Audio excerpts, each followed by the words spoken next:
they are used to licensing farms and dairy plants and milk truck drivers, but they aren't usually all the same person. And so that intersection of all of those different positions coming together is a little bit, I think we maybe confuse them a little bit.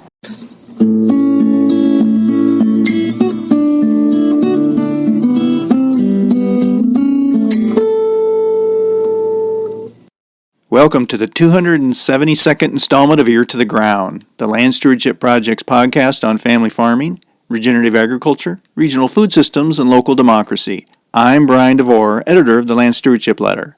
Launching a new farming operation is always complicated, given all the financial, technical, agronomic, and bureaucratic considerations. Throw livestock, on-farm processing, and direct marketing into the mix, and the complications can quadruple. And what if you're doing all this on a scale that doesn't exactly fit the mainstream farming model? Consider Sella Langer and Emmett Fisher, who operate Oxheart Farm in western Wisconsin's Pierce County.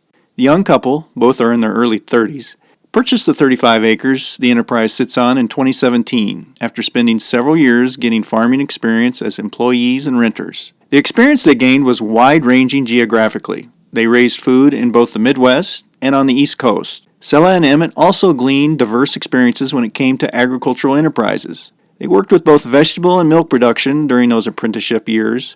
They also gained experience raising hogs and chickens. So, by the time they graduated from LSP's Farm Beginnings course, and later, when they took a follow-up program called Journey Person, the couple knew they wanted to launch a community-supported agriculture enterprise that provided eaters a whole diet. Along with vegetables, meat and dairy products would be included in their farming operation. Taking such an approach to food production requires a holistic approach to planning and goal setting, skills they were able to sharpen while enrolled in Farm Beginnings and Journey Person. Farm Beginnings is a 12-month training session that helps beginning farmers clarify their goals and strengths, establish a strong enterprise plan, and start building their operation. The course uses a mix of farmer-led classroom sessions, on-farm tours, and an extensive farmer network. During the class, participants establish quality of life goals and clarify their values, learn about whole farm planning, marketing and financing, write a farm business proposal, and learn from other innovative farmers. Journey Person is designed to support people who have several years of managing their own farm under their belt and are working to take their operation to the next level. The course involves advanced farm business planning, training in holistic management, a match savings account, and a mentorship, as well as guidance on balancing farm, family, and personal needs. Today, Oxheart Farm has a 75-member CSA. They not only grow vegetables for consumers, but raise chickens. They have also produced pork, but perhaps the most surprising enterprise is the Grade A micro dairy Sella and Emmett launched in 2021. When I say micro, I'm not exaggerating. It produces milk seasonally from 3 to 4 cows. The pasteurization and bottling plant, which has been set up in a former garage on the farm, is designed to handle around 50 gallons of milk a week. A typical 100-cow dairy would churn out 4,900 gallons of milk weekly. They market bottled milk and yogurt through their CSA and a few retail outlets in the area. They also sell through A to Z Produce and Bakery, a CSA in nearby Stockholm, Wisconsin, owned and operated by Emmett's parents, Robbie Bannon and Ted Fisher. Despite the dairy's minuscule size, setting it up came with giant technical and regulatory challenges. The dairy industry in the upper Midwest simply is not geared to support an operation that measures daily output in tens rather than hundreds or thousands of gallons. Processing that milk on farm adds another wrinkle. This is something that's quite rare no matter what size of dairy operation you're talking about. The rules are the same whether you produce dairy products from 4 cows or 4,000. In the end, government regulators and technicians can only go so far in answering questions. There comes a time when one needs to talk to other farmers who have jumped through similar hoops. It turns out Oxheart requires 5 permits just to produce, transport, and sell dairy products.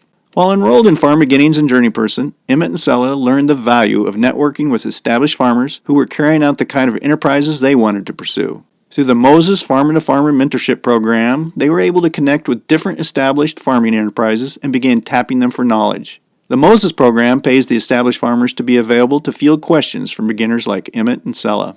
One of the mentors they relied heavily on was Francis Tickey, who operates Radiance Dairy, a small Grade A milking operation and bottling plant in Fairfield, Iowa. Tiki was able to guide them through the million little details required to legally and safely produce milk on farm. I recently visited Oxheart Farm and got a tour of their vegetable and dairy enterprises. Afterwards, Sella talked to me about the critical role having mentors on speed dial has played in getting their business off the ground. She also talked about how maintaining a sustainable size is important to the couple and how Farm Beginnings and Journey Person gave them the skills to resist growing just for the sake of growing. Sella, you and Emmett had showed me around a little bit with your farm here and some of the things you're doing. And what was interesting is you had talked a lot about when you first took Farm Beginnings, one of the things you learned from that was you couldn't do everything. That was a really important lesson, but you are still doing quite a bit of things. You're doing a micro dairy and you're doing a 75-member CSA, and you also sell eggs, have egg production, and have done some pork production, I believe, that kind of thing. But one of the things you had talked about that I think is really important is with the micro dairy particularly, you really benefited greatly from having mentors, that you had kind of gotten to the point where there were other Farm Beginnings grads, other neighbors, friends that you were able to get information from, but you had kind of, I wouldn't say tapped out that, they were still willing to do that, but you were starting to get into some real details, particularly with the dairy, about questions you needed answered where you needed kind of that next level of somebody who maybe was being compensated for their time and had some specialty experience in that area that they could provide. And also, I think one of the things you said was you'd gotten to the point with the regulators, because there's a lot of hoops you have to jump through in a regulatory sense. They had said, well, it's time for you to hire a consultant. And that wasn't really in the cards. You're not that big enough, you felt, sounds like, to do that. But can you talk a little bit about the importance of the kind of the mentors that you've worked with a little bit? Yeah, as you said, we have a lot of people in our lives who we turn to for help a lot, especially our families, our parents and friends. And we've found some other farms who are doing very similar things to what we were aspiring to do, who we have asked for a lot of advice, and we've looked a lot to the things that they're doing and the way that they have their enterprises set up. But yeah, we did reach a point with our setting up our grade A dairy plant where the questions that we had were so specific and so numerous that it felt like we really needed to find somebody who was doing specifically grade A, specifically on-farm processing, specifically grass-fed and in a small town, to be able to answer those questions and really for us to be able to feel comfortable asking as many questions as we needed to, because we didn't feel like we were wearing out the welcome mat because we had a formal arrangement, we had a setup where they were being compensated. And so talking to Francis Ticky was really helpful.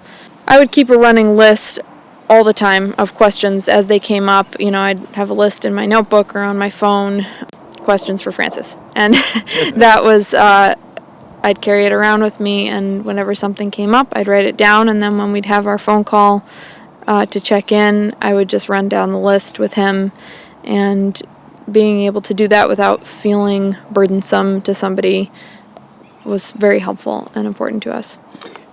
You're at that size where you don't really want to get any bigger with the dairy. You have these facilities are really kind of custom made for a certain number of cows.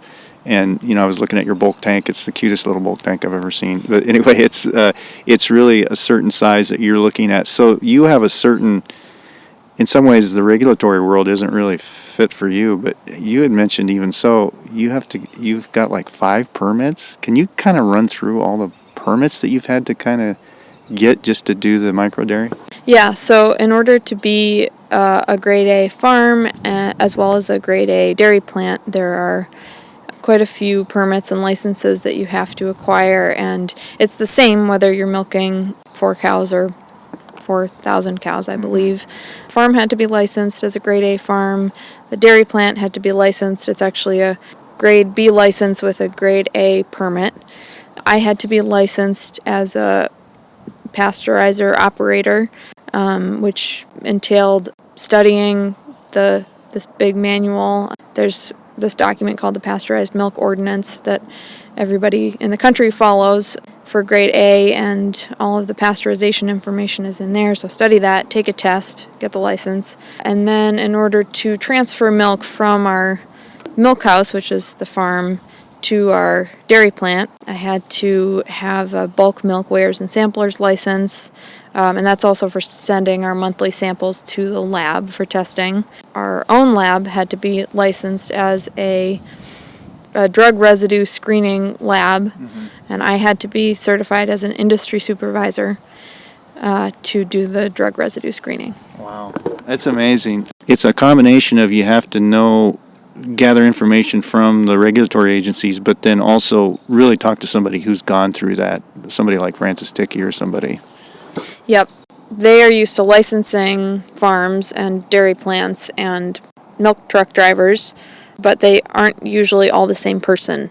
And so that intersection of all of those different positions coming together is a little bit, I think we maybe confuse them a little bit. So I'll get letters in the mail from the department about my farm and my dairy plant as if they're two separate things. Oh. And we don't think of them that way, right, but right, it is. yeah. They're regulated separately. Yeah. Oh, that's an really interesting point. Can you mention one or two things that where you were kind of really running up against a brick wall, and it really helped to have been able to pick up that telephone and ask somebody like Francis what to do and get some advice? The drug residue milk screening was one of those areas. There's some testing equipment that is very specific. There are very few sources where you can get the supplies and the equipment for it, and he was able to help me with the sourcing and the setup so that we could sort of streamline our setup and just get what we needed to without going too far out of our way. Mm-hmm. Yeah, because you want to do everything, you want to do everything right, but then it's like you have limited resources. You want to go overboard and do way more than you need to do because you're limited on what your financial resources and you're a certain size. Yeah, we definitely want to do everything by the books. We want to do it all so that it's easy for our inspectors to check us off. Mm-hmm. But since their systems aren't set up necessarily for somebody our size, we need to sort of figure out how to fit ourselves into their box. You've taken both Farm Beginnings and Journey Person. The things that those really emphasize is goal setting and holistic planning, and kind of figuring out if what you're doing is leading to the goals that you've set for yourself, or if if you're just on a trajectory that maybe is a little bit out of your control. I get a real sense here, you folks are trying to build an operation here that is going to be financially viable and all of that, but you're not going to grow just for the sake of growing. And it sounds like that training was really valuable for you, because when you start out, like any young farmer, you're energetic and been on a lot of different farms and you want to try to do everything. But it sounds like that was maybe you did learn through that holistic planning and goal setting how to strike that balance a little bit.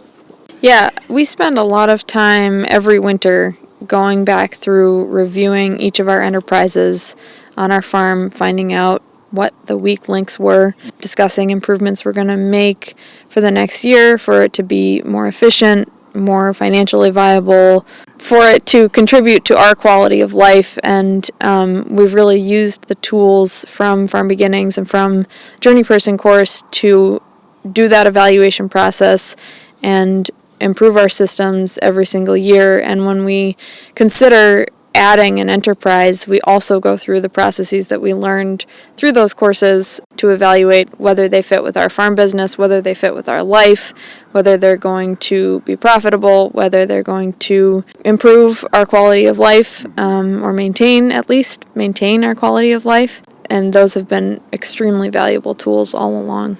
Yeah, that's great. I know I asked you at one point earlier, are you going to add any more enterprises? And you had a pretty quick no. You don't feel like you have to be more successful, or you have to add more stuff. You kind of have settled on what you're going to do, but you're going to maybe go into that a little bit more intensely kind of thing?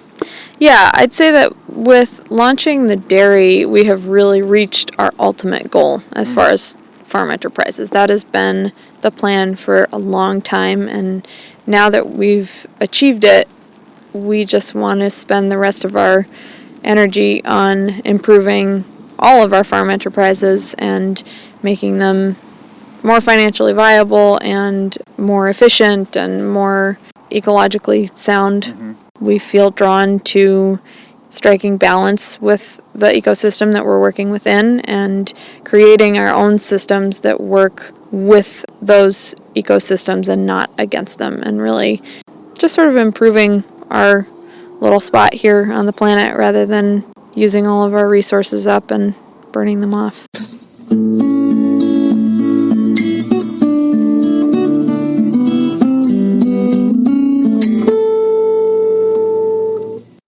LSP's Farm Beginnings program is currently accepting applications for its next class installment. For more information on the Farm Beginnings and Journey Person initiatives, as well as the Moses Farmer-to-Farmer Mentoring Program, see the podcast page for episode number 272 at landstewardshipproject.org. If you have comments or suggestions about this podcast, contact Brian DeVore at bdevore@landstewardshipproject.org, or you can call 612-816-9342. By the way, it helps us greatly if you can give Ear to the Ground a rating on iTunes, Stitcher, or whatever podcast platform you utilize. Thanks to Laura Borgendale, a Western Minnesota musician, for Ear to the Ground's theme music. And a special thank you to all of Land Stewardship Project's members who make initiatives such as this podcast possible. If you're not a member, visit landstewardshipproject.org to learn how you can support LSP. Thanks for listening.